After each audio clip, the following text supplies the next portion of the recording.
Oh, I love it. What's up, conservative media peeps and NBA fans all around the world? It's me, JDV, the four-time national champion with Paul at Villarreal, the NBA expert. And I predicted it perfectly, dude. The Miami Heat win this series over the Boston Celtics, and they did it with over 100 points, and they did it with over a 10-point spread. I told you what's up, and I also said I think, in my personal opinion, if I'm remembering right, maybe I'm not, that LeBron James is going to have over 30 points. But Paul, we saw the three kings step up. All of them had a big piece of this win here. And look, Miami, Boston was up, at certain points of this game, and they looked very strong. Boston played a very good half, but man, Miami came back, and this team has done what they've done before, make the adjustments, and in the second half take over. And we saw Chris Bosh with the huge rebounds and those good shots as well. And we saw Dwayne Wade, doing his thing and stepping up and taking over. Of course, LeBron James leading with over 30 points,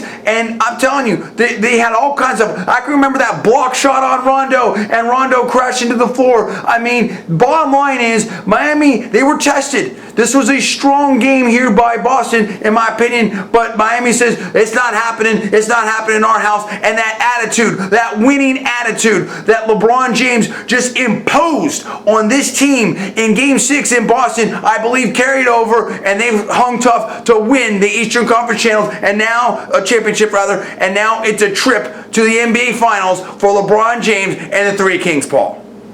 Yeah, let me just say, huge congratulations to the Miami Heat, their ownership, their executives, Pat Riley, the president, and the fans. All of the players, all of the fans. Woo! This was awesome. Now, there's still one step left, of course, but this was important. Last year in the NBA Finals, Miami just didn't feel like they showed what they needed to show. Now they're going to get a chance at redemption. LeBron James, as you mentioned, was tremendous in this game. He was awesome. He imposed his will. He just would not be denied. 31 points, 12 rebounds. He did what he needed to do. He didn't have a great shooting night by his standards, but he just kept going to the hoop, got 17 free throw attempts, and they were earned. He got hacked a lot in this game. And he trusted his teammates. He didn't try to do too much. He kept the ball moving around. He was tremendous. That's the MVP of the league. Dwayne Wade did not do well in the first half. And I don't know, there's some speculation his knees are bugging him, or a knee or something else. Right now, the way I see it, it looks like he's kind of like a one-half player. And he's saving most of his energy for the second half. Okay. Did that tonight, 23 points, 6 rebounds, 6 assists when they were absolutely needed. He was big in the stretch. I'll tell you who was enormous in this game was Chris Bosh. Oh, yeah. Chris Bosh hit 3 3-pointers, the most he's ever hit in any game in his career. He was 8 of 10 from the field, 19 points, 8 rebounds. If it wasn't for Chris Bosh, Miami doesn't win this game. This game was tied up going into the fourth quarter, 73 apiece. As you mentioned, Boston, they just couldn't keep up at the end. Their starters played big, heavy minutes. I think they only got something like 2 points from their bench. I mean, everything was their starters. And in the third and fourth quarter, those guys just wore it down. But you give them all the credit in the world. They have the mind and will of a champion. They have a great coach. And they gave everything they could possibly give. And we predicted this before this series started. I predicted that I thought that this would go 7 games, and it did. And a lot of people thought, oh, Miami's going to roll over them. No way. You don't roll over a team as good and as proud as the Celtics. It's kind of a shame, I thought at the end, that Rajon, Rondo, and Kevin Garnett what was that? went to the locker room without shaking hands. But, look, I understand it. It's the heat of the battle. They did everything they could. Rajon Rondo played an unbelievable series. Yeah. Kevin Garnett, got a lot of respect for him. Clear Hall of Famer. So, look, it is what it is. And, Miami, it's party time. Miami, it's party time. This was a huge win. This was just a knockdown, drag out, a basketball game from minute to minute. I mean, this was just an incredible basketball game. Both these teams showed up. Both these teams wanted it. We saw some incredible play out of everyone, and it took all of the power of the three kings, and I believe those Miami Heat fans. I told you that they were going to feel the power and get energized in South Beach in Miami, and in my personal opinion, that's what happened. And again, all our personal opinion, only not LJ facts, like I suppose, on fair entertainment purposes. Please check disclaimers. And woo!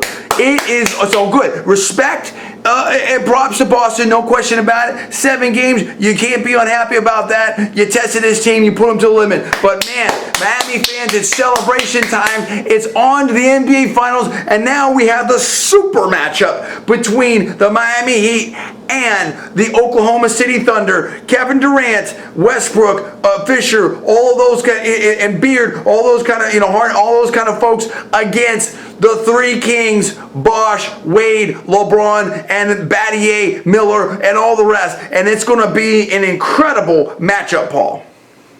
It's going to be an awesome matchup. I know the whole NBA universe is looking forward to this. Yes. I mean, this is the matchup that I think pretty much everybody wanted to see. No disrespect to Boston, but you got the young guns against each other. Durant versus LeBron, maybe the two best players in the game. Certainly LeBron, in my opinion, is clearly number one. But a lot of people think Durant is number 2 or 1A. So this is going to be an exciting, probably fairly high-scoring affair. I think that, look, I mean, seriously, right now you have to favor Oklahoma City just because they beat the Spurs 4 times in a row, and they have home court. And they played, they split the season series with Miami this year, but they're as confident as a team could be right now, Oklahoma City. And I don't know, it's going to be interesting. Miami's certainly going to need Chris Bosh at full strength. He looked pretty good tonight. He's probably still getting his conditioning back.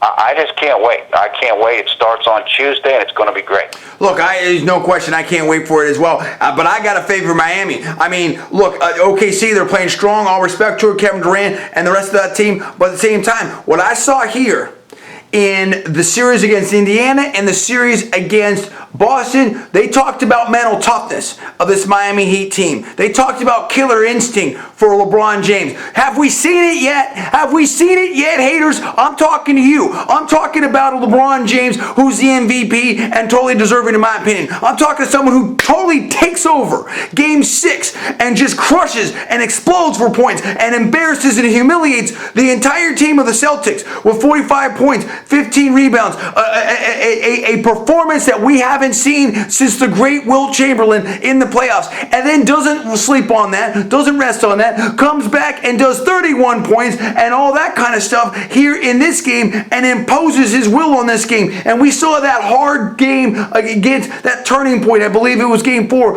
against Indiana. This team has been able to play physical, Paul. This team has been able, all three kings have been able to step up and show the leadership and come together. I think this game really was a hallmark of that. But also, I want to talk about the defense of this game. I want to talk about the defense of this team. I want to talk about the defense of LeBron James trailing Rondo. Boom with the block. Chris Bosh, breaking up passes, getting the rebounds. I think this team with the switch and everything is being able to show a defense that might stifle Oklahoma City in the finals. Yeah, that's a very good point. I agree with that. I'll tell you this right now. If Miami is going to beat Oklahoma City, then they're really going to have to ramp their defense up. You're right, they held Boston to 88 points. I mean, Boston's not a prolific scoring team, but they certainly scored a lot of points in this series. So Miami is going to need to tune that up, and for the finals, and I'm sure they will. They did the second time they played Oklahoma City this year. I would think that if Miami's going to, go in and win in Oklahoma City, they're probably going to want to win one of those first 2 games and just get it over with. Maybe even Game 1, go in there, get the thing, and get home court. So It's going to be fascinating. Defense will be critical if Miami is going to win the finals. So let's talk about this strategy. When is the first game, and you talked about these first two games in Oklahoma City, how much rest is this team of Miami going to be able to get here, Paul? When does this first game happen? The first game right now, I'm just watching them laughing because the Heat, they're showing the locker room. They're doing a little celebration dance. It's hilarious. Led by Norris Cole, the rookie. Game one will take place on Tuesday, June 12th. So we've got 2 days of rest between now and that game. Miami definitely needs that rest. I don't know when they're going to fly out to Oklahoma City, but that's not too long of a flight, going from Miami to Oklahoma City, maybe, 1,000, 1,500 miles, not that bad. I'm interested to see what Dwayne Wade's going to do. I know he has a knee drained, I believe, in the Indiana series. I'll be interested to see if he does it again. There's been speculation that he is not at 100% in terms of possibly one or both of the knees. Miami needs the rest. Chris Bosh definitely needs the rest, and he frankly needs more practice time. So they're going to have 2 days.